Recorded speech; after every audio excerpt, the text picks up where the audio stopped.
150 people are dead, many still missing tonight, and the dramatic rescue's underway. You're going to see the neighbors tying sheets together to rescue. Following extremely heavy rain, less than a week after the devastating floods in Valencia, which killed more than 200 people.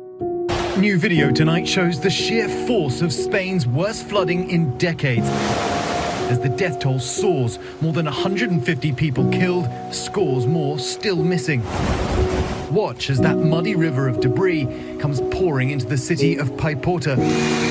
A catastrophic torrent of water surging through this neighborhood in Valencia. Cars washed away. Neighbors tying sheets together to help save this woman caught in the deluge.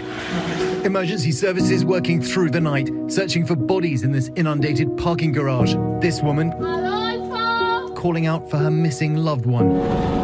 Teams in helicopters scanning the city for any signs of survivors, conducting hundreds of rescues. Here, lifting this one-year-old baby to safety.